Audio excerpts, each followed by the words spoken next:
With the recent updates given by John Lynch today on KNBR, is Brock Purdy on track to be the week one starter for the San Francisco 49ers? Let's talk about all the timetables, recoveries, news, and updates. We got some signings. We got a whole bunch of stuff to talk about. Let's get into it all right now. And you already know what to do. Smash that like button and drop an SDS in the chat. Let's cook.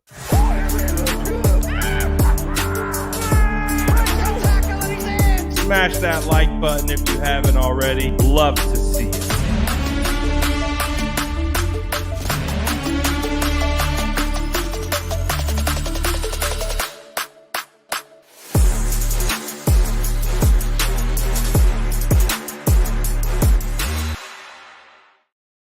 What are the vibes, everyone? Hopefully, you guys are having a phenomenal Thursday. Shout out to the whole SDS squad. Glad you guys are rocking. A whole bunch of stuff kind of dropping as we get ready to talk about the future and what it holds for the San Francisco 49ers, specifically the quarterback position. But we got some other things to talk about as well.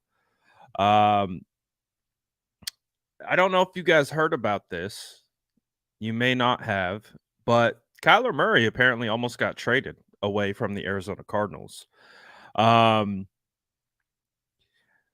which would have been enjoyable to say the least to see that go down.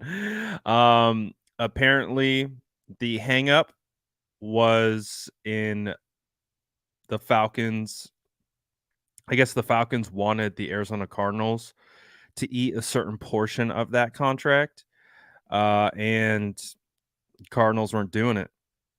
So the trade didn't work out. Apparently, the Cardinals would have gotten pick number 8 overall, which is kind of wild because that to me signals that the Cardinals are hitting that reset button. They're done with Kyler. They're done with the little guy.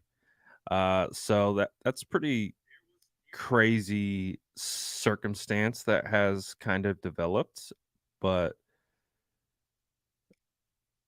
I found that to be interesting.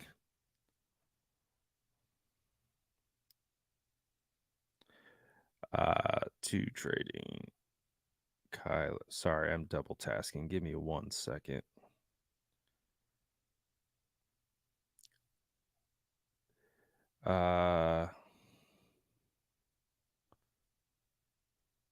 But that would have been nuts. The Cardinals are for sure hitting that reset button. No GM or coaches in the building that were there when Kyler got drafted. So not going to work out too much longer for Kyler Murray. But let's talk about some 49er stuff. I thought that was just an interesting little NFC West nugget.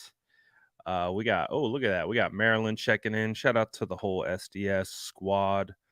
Obviously, the draft is behind us, it's in our rear view, and we are starting to look ahead.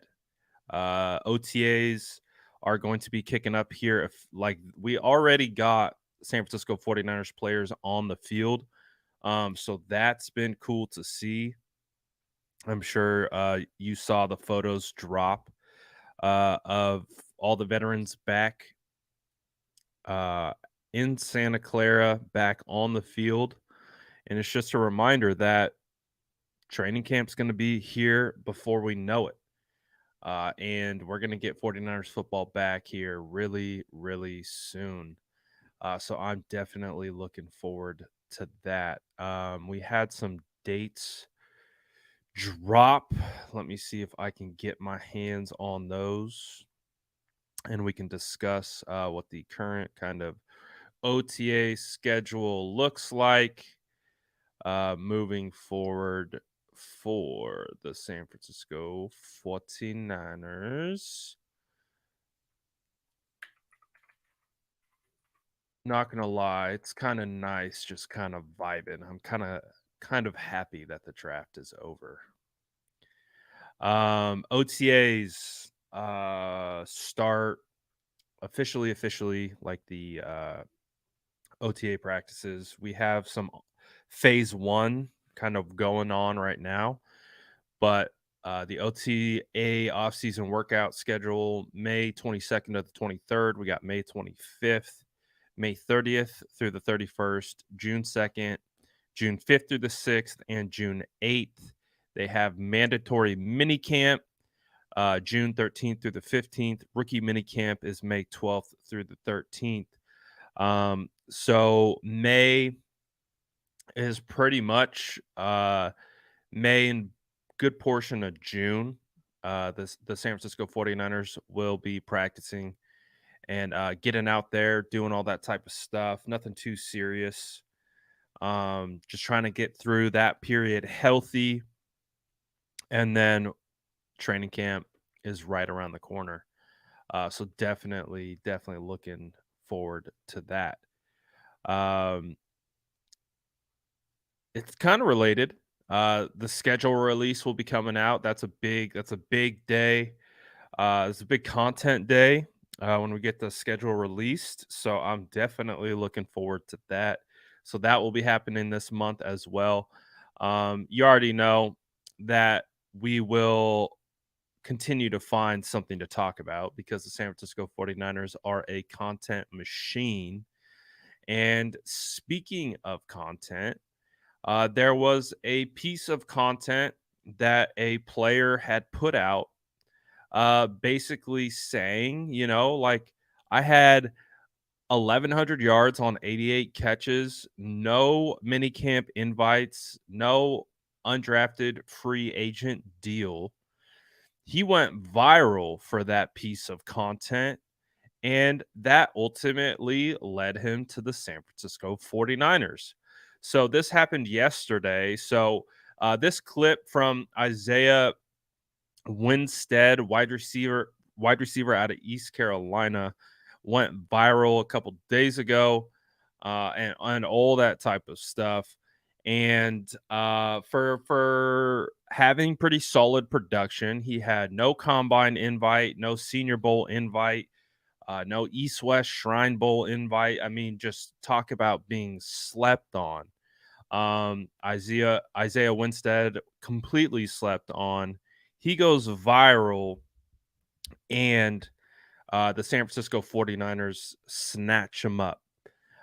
So he is the 90th man added to the San Francisco 49ers roster. And they get a 6'4", 210-pound wide receiver with pretty solid ball skills. I mean, you look at what he's able to do. Maybe he found a little gem here in Winstead. So, nonetheless, really cool story to see how it all play out. I'm a big underdog guy. I like seeing underdogs find success, especially in the NFL. And when you find guys like this who make their way onto rosters, then make the most of it once they get there, that's the type of stuff that gets me excited.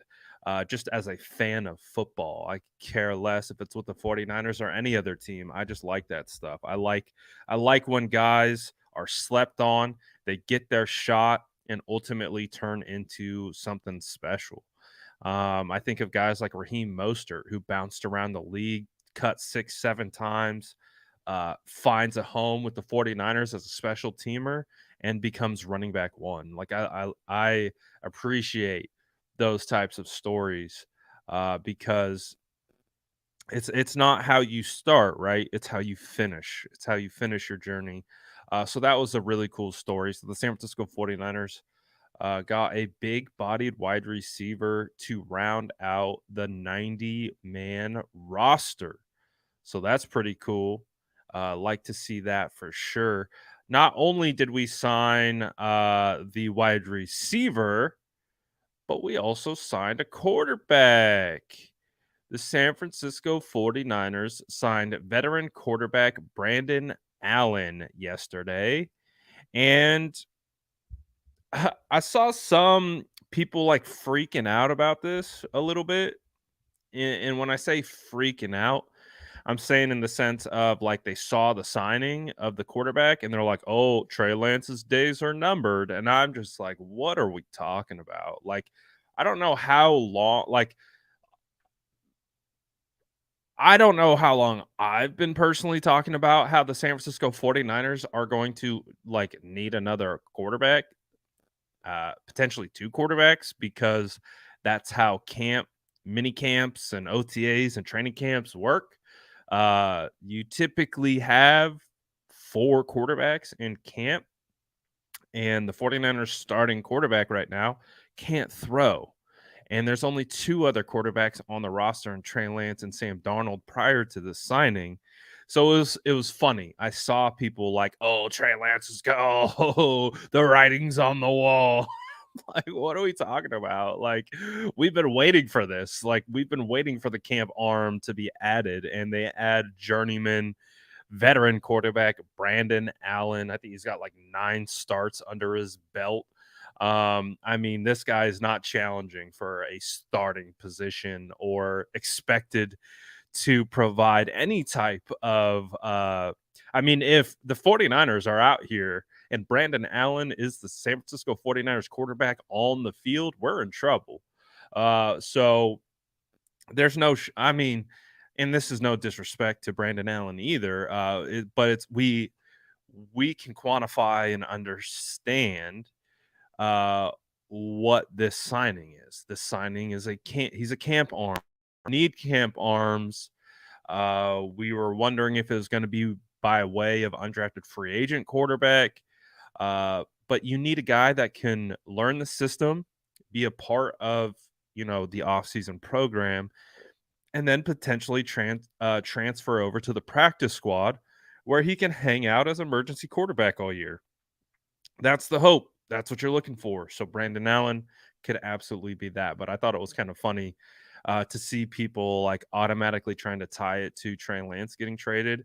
And to be honest, I feel like at this particular point, like we're beyond that. Um, I fully expect Trey Lance to be on the San Francisco 49ers roster in 2023.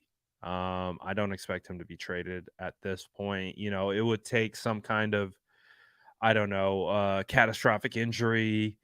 The 49ers feeling extremely confident in Brock Purdy and Sam Darnold, and, a team willing to overspend on Trey. That's like literally the only scenario, and I don't see that scenario playing out. But again, we never say never in the NFL. That's one thing that we will always say. So we understand it's a range of outcome, but a highly unlikely range of outcome that Trey Lance is going to be traded. And so I think Trey Lance is here to stay for this year. The 49ers are going to rock with 3 quarterbacks. That's how I anticipate it.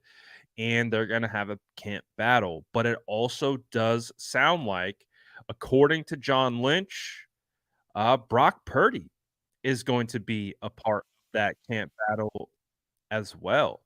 And I'm looking forward to that. Let's listen in a little bit to what John Lynch had to say on the matter, because he gave some optimism today on KMBR. Working with his teammates, they're in phase 2. He's not out there throwing yet. That's going to happen at around week 12 is kind of the next inflection point. But he's doing really good, doing everything that he can do. As you know, that's just Brock's personality, and it's great to see him out here every day. All our players are back here and working and really attacking it. They're excited for what's to come, and as are we. Forget my math on this, John, but week 12 is when? I believe we just kind of completed 8 weeks. So this is the start of week 9 or the end of week 9 for Brock, or week 8 or 9, somewhere in there. I just got a report from the trainers. So, week 12, that's where he can actually go out, start lobbing a football. And, according to the surgeon, you start getting a little better read on exactly where he's at right about then. Okay. So sometime in early June or late May, Yeah. something like that? Yeah. Yeah. Well, early June. That sounds Early June for Brock Purdy to start throwing again sounds absolutely phenomenal. And again, that kind of aligns with the timeline that John Lynch was working with when I think it was the owners' meetings when he said he expects Brock Purdy to be ready around the start of training camp. And I know, like, then we had Kyle Shanahan step up to the mic and say, "We're not going to put the expectation on training camp. We're going to put the expectation on week 1," which was a galaxy brain move by Kyle Shanahan to divert the expectation of the fan base, which is exactly what I think they were doing. I think what John Lynch was working off was accurate. Like the timeline, I think best case scenario, they are expecting Brock Purdy to be ready to go at training camp. That's the best case scenario. But what Kyle did from that owners meeting was come in and do a little bit of damage expectation control and be like, well, let's kick it out. Let's kick it out about 2 months. We'll say we expect him week 1 through week 4. And everyone's like, oh, okay, week 1 through week 4. That's fine. So it changed the expectation.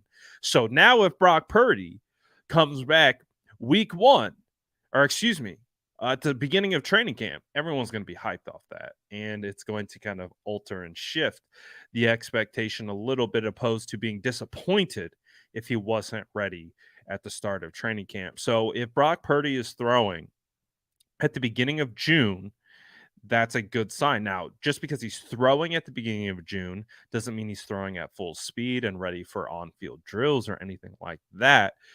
But if he's starting to throw in June, that's about a 2-month window that he will have to start throwing, strengthening, and getting his arm into the proper rehab process prior to the start of training camp.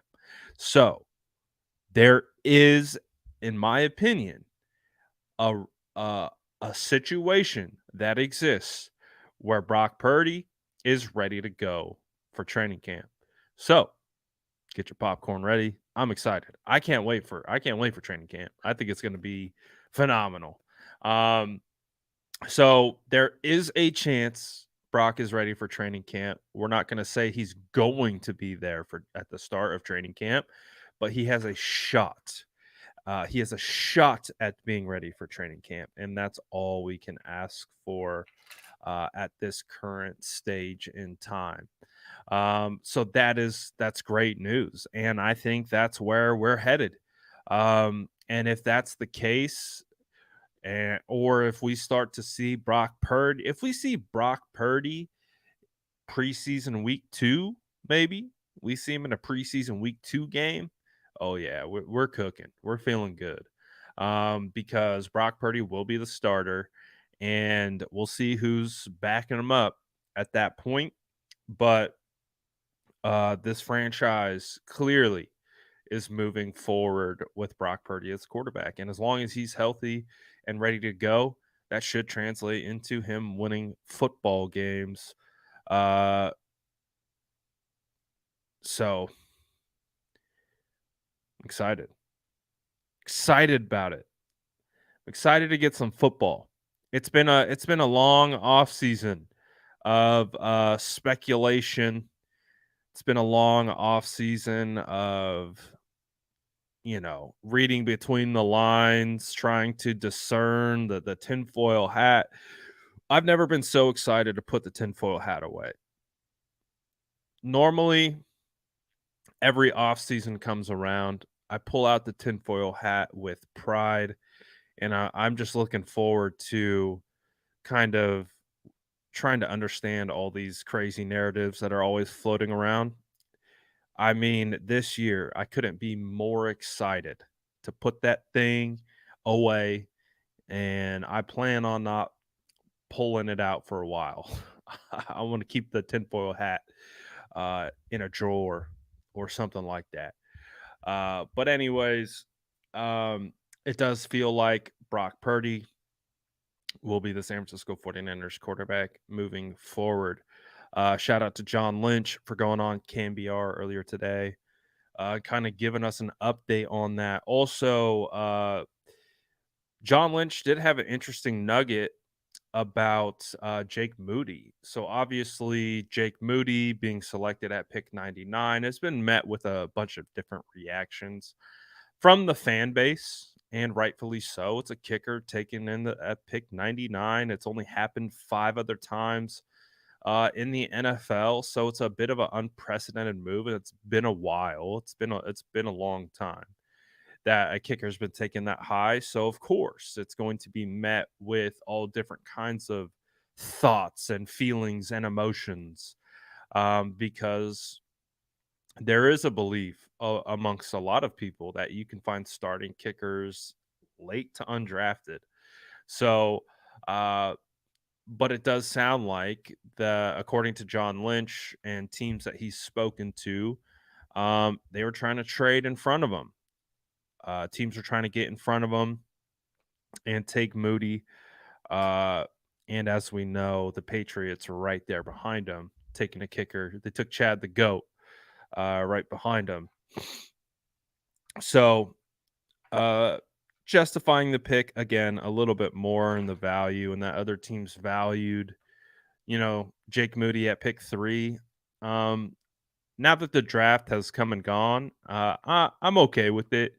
Again, my biggest issue came with more so the value of taking a kicker at a 99, much less about the actual player himself. Just more so about the process of it. Um, but that all things considered, 49ers got a starter at the kicker position. And, just like John Lynch said in the interview, he's like, hey, kickers are important. They score a lot of points. And we didn't really have one. And they went and got the best one, uh, I guess, based on their metrics. So we'll see. Obviously, if Jake Moody comes in and is lights out, I don't think anyone's really going to care at the end of the day. So we'll see. Tom Brady will start week 1. I thought I put the tinfoil hat away. I thought I put the tinfoil hat away. What are we doing? And just for clarification of probably why Harold is saying this is because there are reports coming out that Tom Brady is like apparently 50-50 on like actually going into broadcasting.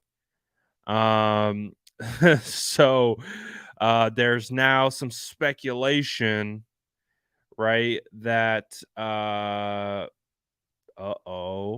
you know, here comes Tom Brady. I don't know. I'm putting the tinfoil hat away. Tom Brady ain't coming, man. Tom Brady ain't coming here. Nope, it's over with. Maybe before they signed Sam Darnold. Uh maybe before they did that. I mean, you got Matt Mayoko on KNBR saying that Sam Darnold is the most talented thrower of the football that the 49ers have ever had. So if that's the case, you can stay home, Tom Brady. We we got Tom Brady at home and Sam Darnold. Uh, you got Mayoko going on KNBR saying again, and I know what it is. I know the 49ers are super high on Sam Darnold. I know the fan base is not, but I know the 49ers are. And they are extremely intrigued by that arm talent that he does possess. And it's not going to go away, man. It's not. And it's going to be wild, man. It's going to be a wild training camp when we start getting all the reports coming out of which quarterback's doing what. Fans are going to be having a field day with all that type of stuff. So it's going to be very interesting. Jason says, I think we need Yannick to solidify the edge. Again, my even though we literally just got done talking about how we're putting the tinfoil hat away, my other tinfoil hat theory feels like the longer they go without signing one of these edges, it feels like the more and more Eric Armstead could be switching on over to edge. That's what it makes me feel like. Um, because again, you're gonna have Kalia Davis coming back. You're gonna have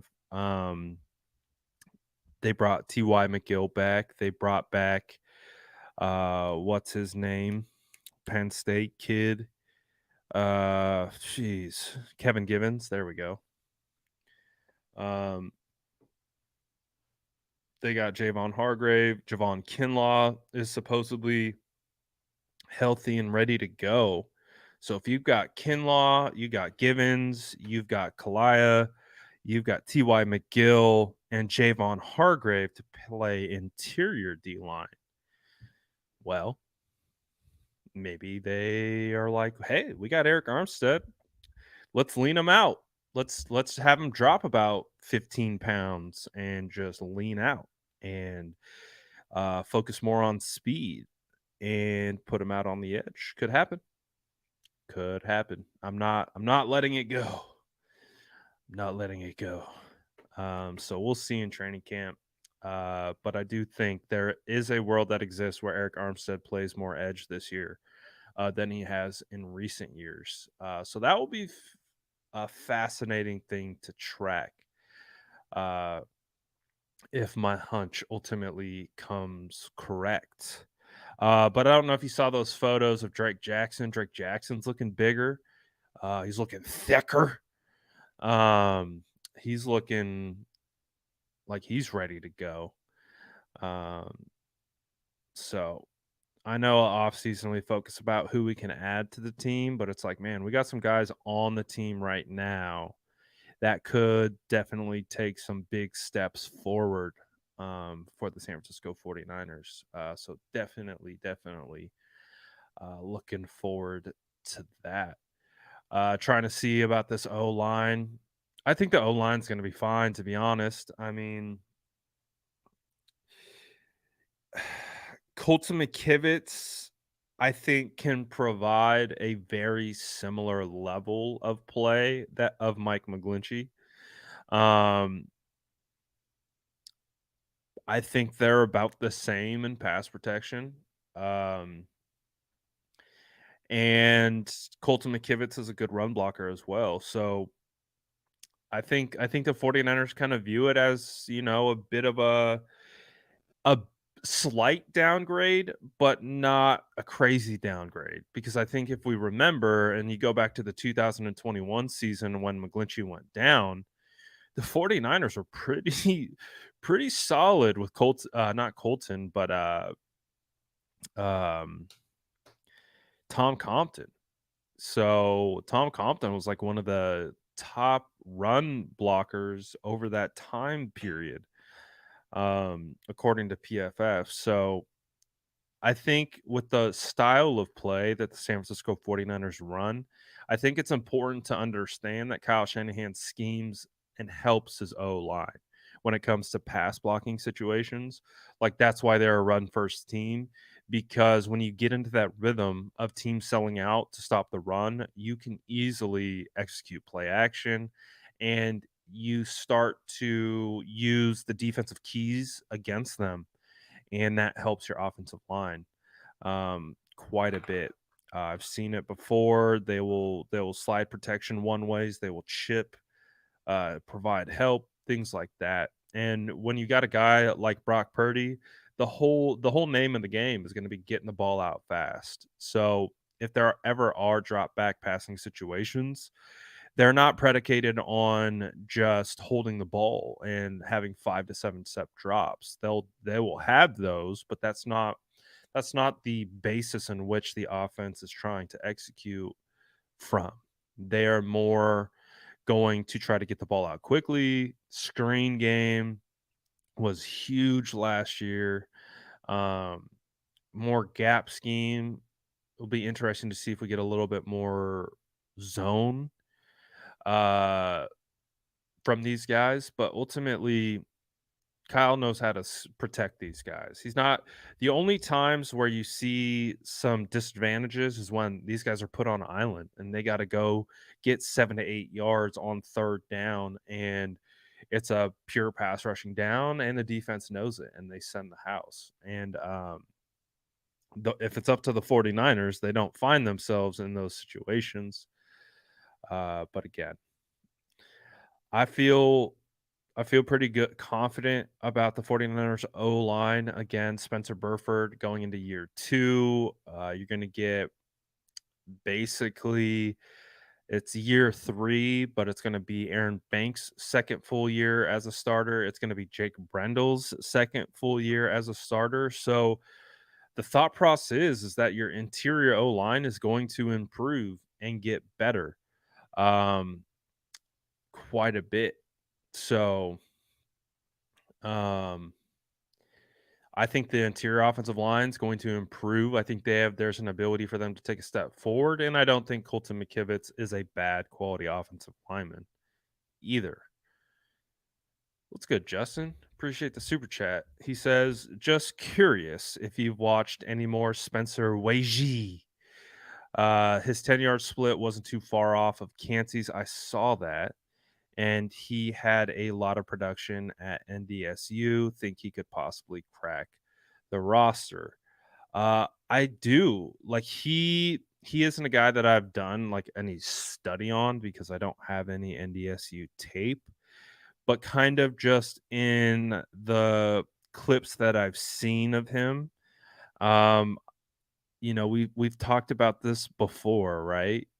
We've talked about the vibes you can get. I'm a big vibe guy when it comes to scouting. One of the vibes I get is like I could absolutely see the San Francisco 49ers using this guy to their advantage, especially in the Chris Kosarek wide nine, a guy who has pretty solid first step get off, pretty solid size as well. Um, but I do think there is a potential shot that maybe he can, if he doesn't crack the roster, the I don't know if the final 53 is in store maybe as a rookie, but he does feel like he could be an NFL type player given some time, given some development. He's kind of one of those relentless type guys that has got pretty solid first step get off, and then after that it's just that relentless motor that follows. So there's always going to be a fit for those types of guys on the San Francisco 49ers, and if it translates, uh hey, you never know, man. You never know, but he would be a guy that I would keep my eye on for pushing and challenging for a roster spot. And, there's a couple guys like that that the 49ers always get every single year. Um, Laybourne is a guy that I'm pretty excited to see more of because, again, like with Laybourne, talent isn't his issue. You know what I mean? Like you find these guys all the time. Talent isn't his issue. He's very talented and he's fast. He's quick. He can cut on a dime. Um, yeah, he was at Marshall, but he was at FSU before, and before he had his injury, he looked pretty promising. Um, so uh, there's a couple guys. I don't know. Joey Fisher's going to have an uphill battle just because there's so limited spots for offensive line, but it is going to be interesting to see who makes it and what ultimately comes from it. But I do think Spencer is going to be one of those top kind of undrafted free agents because I think he had 11 sacks last year. He really didn't have a lot of production at NDSU, and then his final year just exploded onto the scene, and you can see that first step get off, which the GTFO, that's the 49ers love that stuff on the defensive line. Um, so you take that 10-yard sprint, you take the first step get off, and you take that type of relentless motor that these defensive ends have to have, especially if they're not elite traits guys. If they're not elite traits guys, you better have an elite motor. And some of the best guys that I've played with or played against are those just relentless dudes that like they don't stop. The effort just keeps going. So uh, could he be a guy? Absolutely. I would definitely keep an eye on him. And again, we've seen before, just like with one of Justin's guys. Remember, it was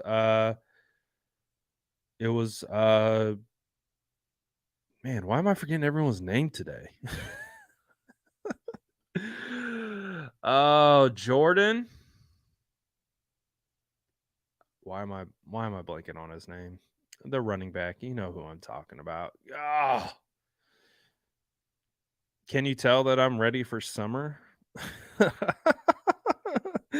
um, God, this is killing me that I'm blank. What a casual I am. I can't even remember our our own player's name. Uh, Jeez, damn, and the chat isn't. Thank you, Jordan Mason. Thank you, Edgar. Man, I just had a mini stroke. Uh, just had a mini stroke. Don't mind me. Uh, don't mind me at all. Um, I'm enjoying I'm enjoying the off season. Period. That's for sure. Uh, like I'm excited, man. I'm excited that we made it through the draft. We made it this far. Uh, we made it. We made it. Sort of. Kind of. Because I'm looking at 49ers Twitter right now and I can see them freaking out about Matt Mayoko's comment about Sam Darnold.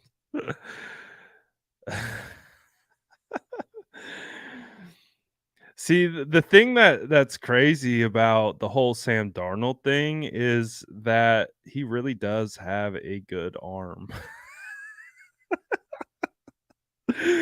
Like, he really does have a good arm. He doesn't make the best decisions with that arm, but he really does have a good arm. But I don't know. Maybe I've decided like I'm just not going to talk about Sam Darnold. I'll talk about Sam Darnold when he's at training camp and when I'm watching Sam Darnold. There's literally no point in talking about Sam Darnold because it just angers people because which I can understand as someone who didn't want Sam Darnold as anywhere near being the starting quarterback for the San Francisco 49ers just in 2021. But I love the idea of Sam Darnold as the third string quarterback because he does possess a ton of talent. He just his processing and his confidence has always been his issue. And that's why I'm like, well, if he can, work in Kyle's scheme, gain that confidence and clean up the processing, there is a world that exists where he could be really successful um, with the 49ers, but people it's not even worth having a conversation about. People don't want to hear it. They're like, nope, nope. Sam's trash. Don't want to hear it. He's garbage. Don't want to hear it. Like everyone's just quote tweeting this thing saying, don't do drugs. Like, come on, man. Crazy. Crazy. Hey, and I get it. That's why I called him a bust pre-draft because I didn't think he had the tools it required as a processor, but his problem was never the talent, it was just the processing. But if Kyle can eliminate the processing and just tell him where to throw the football, maybe we see a difference. But again, it's not worth even having a conversation about because we'll just wait till we'll just wait till training camp. Then I'll tell you. You can make any kind of grandiose proclamations about Sam Darnold right now, but there's no value that comes along with it. Because we can say that about all these players. We could be like Drake Jackson, breakout coming, 9 sacks. It's gonna happen. He's gonna take that step. Like we could all say, oh, Sam Darnold is gonna take that step. He's gonna beat Trey Lance out. He's got a great arm. Like we can all say that, but we're all just saying it. It's just so we can effectively hear ourselves say it out loud. And at this point, the whole quarterback thing, like I'll discuss things that are brought up. Like today, we got the update on Brock Purdy's recovery. Now Matt Mayoko saying Sam Darnold might be the most talented thrower of the football the 49ers have ever had. And we'll talk about those things, but I'm going to wait until training camp to really give an evaluation. And that's just how it's going to go. When I start seeing Sam do it, I will tell you if he's doing it. If he's not doing it, I will tell you if he's not doing it. Same thing for Trey, same thing for Brock. All things are going to be created equal. I'm going to go into this training camp with zero quarterback bias. I'm going to report what I see and evaluate how I see it. And I think that's the only thing that I can do. That's the only thing I can do is just go to training camp and evaluate all three of these quarterbacks fairly and unbiased because I don't care at this point. I don't care who the starting quarterback is.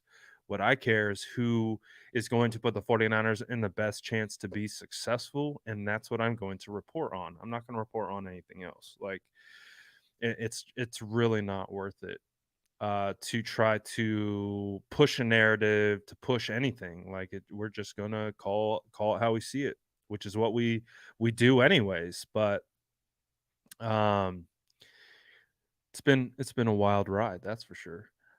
Justin says, "What about Mariano Sorry Marin 6'3", 245, 640? It doesn't really fit our archetype at L. Exactly, it does not. He is like a throwback linebacker. Um, Profiles like Chanel didn't have production as a pass rusher, but if his block shedding is sound in the run game, that's the funny thing about him is that was the first thing I noticed is like this guy doesn't look like a converted safety. This guy doesn't look like he fits that mold, the prerequisite you had to play safety at one point in your career to be a linebacker for the 49ers. But those guys make for, good special teamers, good practice squad, guys like that. It'll be interesting to see him more. I have only seen a couple clips of him. But that was one of my kind of traits pool was like he just seems like a throwback linebacker a little bit. Um, but how does he fit for the San Francisco 49ers? He feels like a practice squad guy at best. I mean, when you draft D Winters and Jalen Graham, and you already have Flanagan, Marcelino, and Oren, then I don't really see him making the roster, but could I see him being on the practice squad? Absolutely. For sure, for sure. And shout out to my boy Justin, blessing me today with the super chats. I really do appreciate all that because as you know, it's the dead period. We're officially in the dead period, y'all. And happy May the 4th. May the 4th be with you. But yeah, we're officially in the dead period of the football offseason. I like it. I'm here for it. Could he be like a Micah Parsons project on the practice squad? I'll have to be honest with you. I'd have to watch more. I haven't watched enough of him to really know what he is and what he isn't. Um, I don't know. I don't know if I call him Micah Parsons, but again, that also just could mean I just don't know enough about him. Um, but I would love to see more. I would definitely love to see more. Um,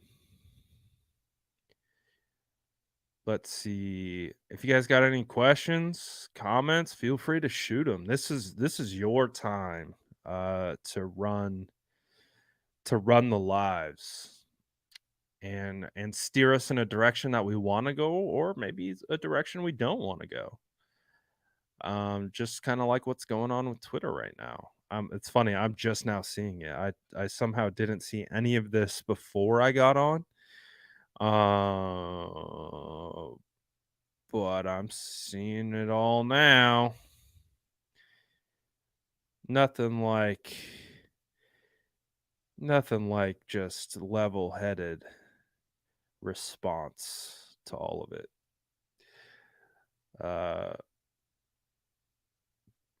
Darius says, I know you touched on this a bit, but why do you think the Niners cleared cap if they're just going to put Eric there? Any other targets you think they might go for, if not edge? I think that's the logical thought process, is they cleared that space for edge. I mean, that makes sense to me because they are going to extend Nick Bosa, but they don't have to carry on any of those like hits for this season. They pushed that out, so I don't think it has anything to do with the mega extension coming for Nick Bosa. Edge makes the most sense for adding additional talent to the defensive line with some of the guys that are available. Um, outside of that, I've got the free agent rankings right here in front of me. If I look at unsigned guys, Dalton Reisner is unsigned. That's interesting. Marcus Peters is unsigned. Isaiah Wynn, if they want to go O-line or go tackle. Trying to see who else might be in consideration. Matt Leonidas, defensive tackle, still available. So, to me, it still makes most sense if they're going to clear cap space to bring in an edge player that is available based on who they got. Crazy. Kareem Hunt still out there, 27 years old. God, I love Kareem Hunt. He was a draft crush of mine coming out of Toledo. He was a fun story for me because I remember I turned on some random bowl game where Toledo was playing in it. I'm like, who's that running back? Never heard of him before. I was like, who is this guy? And it was Kareem Hunt. And I was like, sold. I was like, oh, this guy's going to be good. He's going to be freaking good.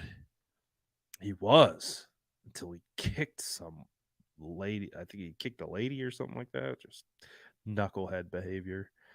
But yeah, it still makes sense for me to go after an edge. Do they go after an edge? I don't know. I still think Eric provides that versatility, but we'll see. What do we think will happen with a wide receiver room? I think they're bringing some competition to that room. Like, do the 49ers have like 16 wide receivers under contract right now? They're clearly bringing some competition to that room. I saw Ray McLeod has been working out with Christian McCaffrey. So that's interesting. But we know Ayuk and Debo, they're solidified. After that, it's up for grabs. Obviously, you got third and Jawan. You got Raymond McLeod and Danny Gray, who didn't contribute, but that doesn't mean he can't contribute in the future. And then you have, they drafted Ronnie Bell. They brought in a handful of undrafted free agents. They signed Chris Connolly. Um, so that back end of the wide receiver room clearly is going to have some deep competition. They also need bodies as well. So it will be fascinating to see. Will Joey Fisher beat out Gutierrez and make at least the practice squad? So Gutierrez is part of the international program, so he has his own individual roster slot that doesn't account against the 49ers practice squad or active roster, I believe. So Gutierrez is lock him in. I don't know if Gutierrez will play, but because he's an international player and part of the international program, he has his own designation that is completely different from everyone else. So because of that, I expect him to be here. He's a great ambassador for the Mexican fans and the Mexico fan base. Um, so I imagine he'll be here. I don't know if he'll get much playing time, but Joey Fisher's got a shot to make it. It's a low shot because of, again, just how many O line they can carry as a result. But he does seem like a prime candidate to make the practice squad, and a potential sneaky active roster addition, but we're gonna have to wait and see. What undrafted free agent has the best chance and talent to make the roster? Ooh, that's a good one. Um, when I think we're looking at the undrafted free agents, you kind of have to look at the position. And again, I think Joey Fisher is probably the best undrafted free agent they brought in, but he's at a position that has 5 starters and they only carry typically 8 players, 8 offensive linemen on the active. So he's got an uphill battle just because of the pure numbers game of how they operate the offensive line. He feels like he'd have the best shot. I think he might be the most talented. But I also think the Marshall running back, Laybourne,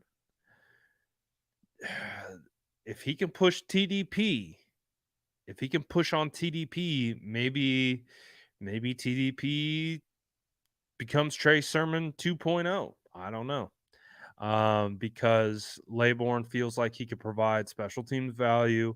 He's more, I would say, he's more Christian McCaffrey than like a Jordan Mason or TDP. So he provides a little bit more electric skill set, that kind of is counter opposite of TDP, what TDP is. So it's going to be interesting, but again, it's just going to come down to the numbers game and can they effectively beat out the guys that are already on the roster, like Joey Fisher? Can Joey Fisher beat out Nick Zakel? We'll see. We will see. Can Laybourne beat out TDP? Because it feels like Jordan Mason's got a spot. Doesn't feel like the 49ers are going to carry 5 running backs. So it's going to be interesting, man. It's going to be interesting. That's why training camp's going to be exciting. There's going to be a lot of training. There's going to be a lot of battles to really be looking out for. Linebacker 3. Does Jair Brown hop Gibson for the starting spot next to Talanoa? Does Luter challenge Demo? Or is it Isaiah Oliver or Samuel Womack at the nickel? What's the starting defensive line going to look like? Do one of these running backs sneak in? What does a wide receiver room look like? So there's going to be a lot of different options, but I'm pretty excited about it. I think the 49ers still have one of the best rosters in the NFL. Um, I'd say they had a pretty average draft. I'm not going to sugarcoat it and say that the San Francisco 49ers had an absolute home run. I mean, the Jair Brown was a phenomenal pick. Jake Moody pick is making more and more sense to me. They grabbed 2 tight ends. We'll see if Beal can be a guy. That would be huge. But I would say it was a decent draft. It wasn't a great draft. I like the free agents that they brought in, so it will be very interesting to see all these guys on the field and how they stack up against NFL talent that has been around. So that's what training camp is for, and that's why I can't wait to get around this football team and see who stands out the most. Really excited about it. But as always, appreciate you guys for tapping in, especially during the off season, especially during the dead period that we got cooking. We'll have our dog days of the off season. But again, anytime you guys drop in, you like a video, watch a video, it is greatly appreciated as always. And of course, if you're like my guy Justin, drop some super chats on me. Greatly, greatly appreciated. Especially during the dry period. You guys are the best. Shout out to the SDS as always. I'll start I got to do some coordination, trying to get some guests on and stuff like that. And so we'll continue to pump out content. That's not going to stop. So appreciate you guys as always. And I'll see y'all tomorrow for Friday. Ooh, State of the Franchise. Yes, sir. Appreciate you guys. I'm out of here.